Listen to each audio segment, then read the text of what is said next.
Even days after the Congress and the NCP parted ways in Maharashtra, the blame game still continues between the two.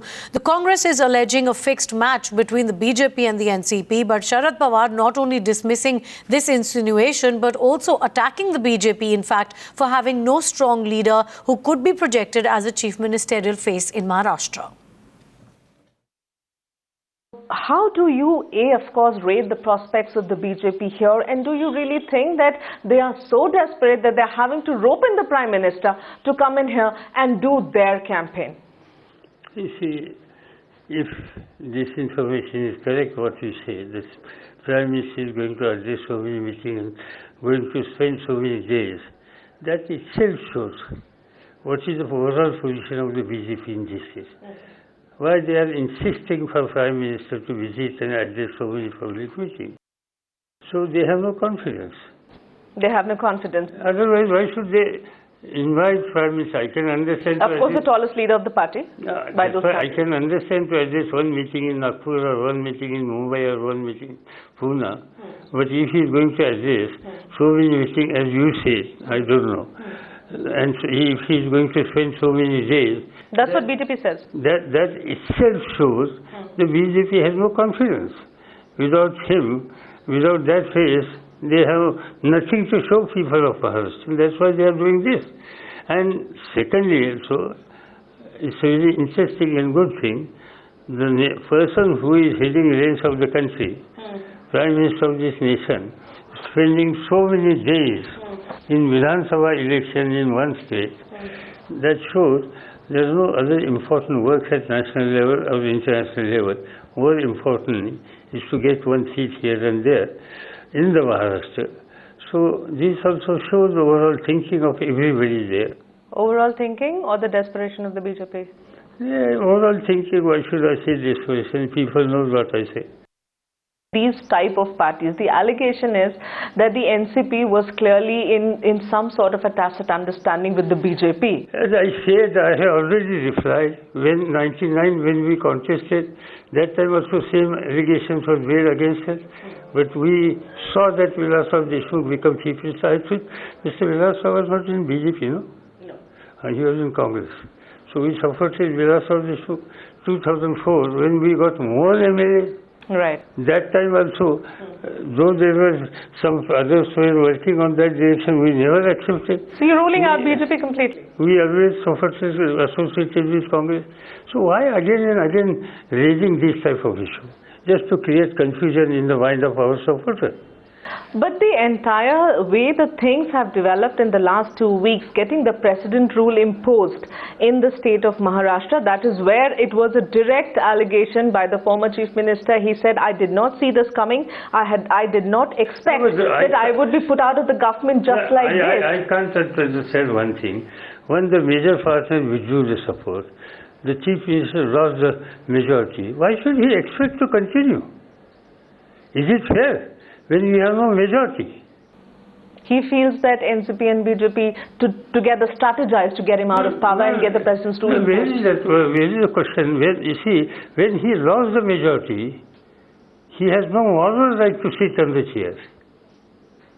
So he has to withdraw and president has to take. There was no talk, no understanding between you and BJP to get... Why should we talk to BJP or anybody? It's our decision to withdraw.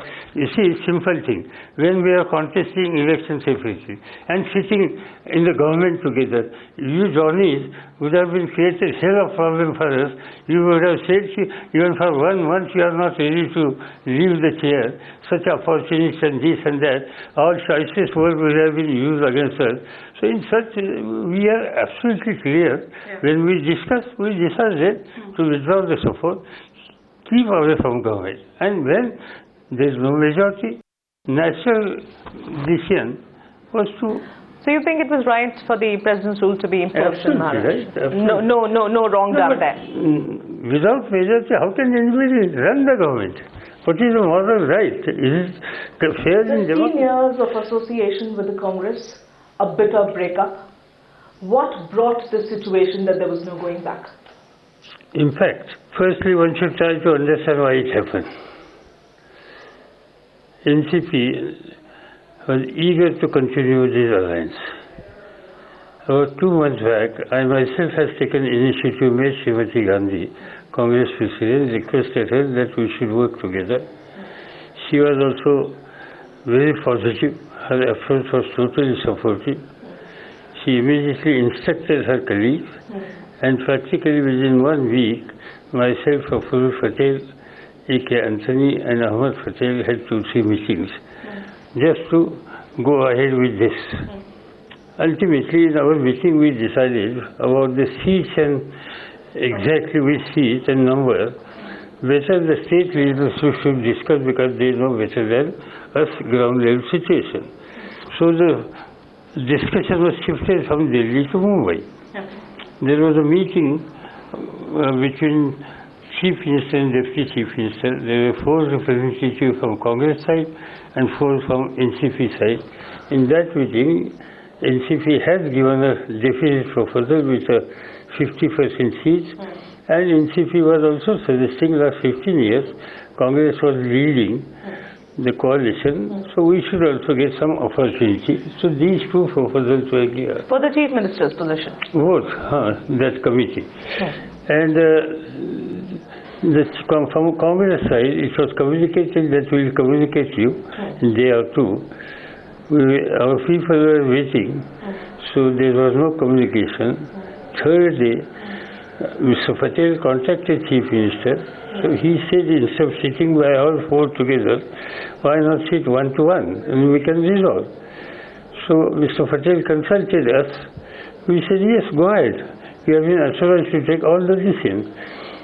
So Mr. Patel waited for another day or 2. But there was no communication, that's why he contacted. But we were told that the Chief Minister has gone to his constituency, and practically for 2 days he was not available. Then that night, we got message from some media about 1 o'clock. Congress has released the list of some first list. And we have seen that some of the constituencies where we were insisting for us. So there also they have released the names. So we realized the Congress has different view because without our discussion, without our meeting, they released the list. So we have come to conclusion that Congress has made up their mind and they got every right to take their own decision.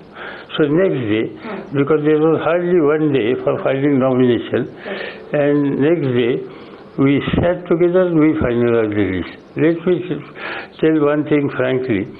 We were planning to contest about 130, 140, less than 140 seats.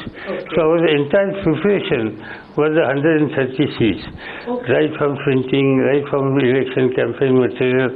But because of this Congress approach, suddenly we had to go to 280, which was very difficult for us, but there was no choice.